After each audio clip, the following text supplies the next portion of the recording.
Mixing old disco songs can be difficult on the live decks, especially when you mix them into another song. It would be really nice if they were quantized to the beat, making it much easier for you to mix it. Well, in DJ.Studio we have AI beat gridding, so we can find every beat. Have a look at Chic Super 1, an old song, and what's happening when I use a fixed beat grid. Switch on the metronome.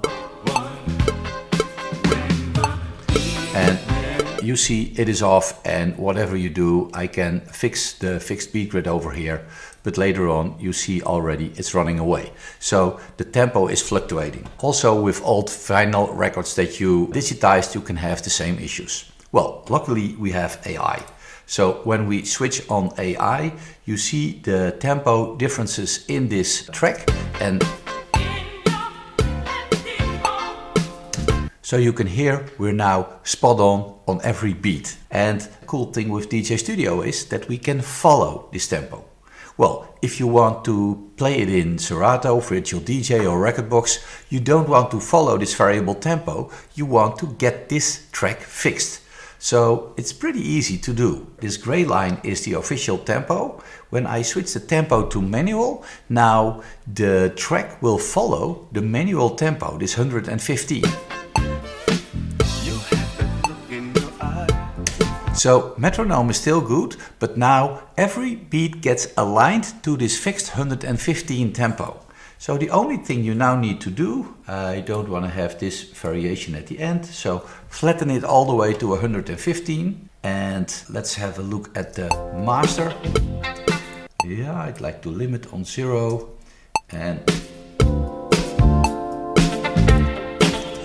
put the compressor on, so I've got much more volume to mix it with tracks of nowadays.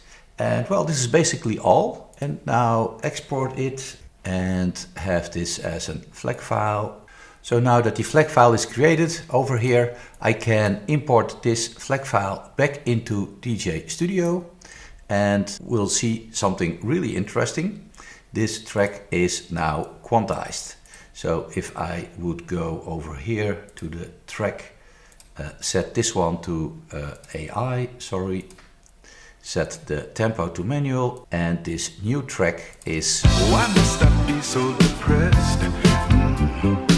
I feel I'm not like the rest. No. So you see now this exported track has a fixed grid, and you can use it in your own external software. Here, let's see if we switch on AI, and when I remove this line, you see there are still little bumps up and down.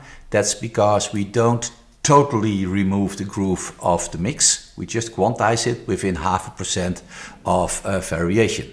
So I hope this gives you a better understanding of DJ.Studio and how you can fix old disco tracks to play them in your live performance sets.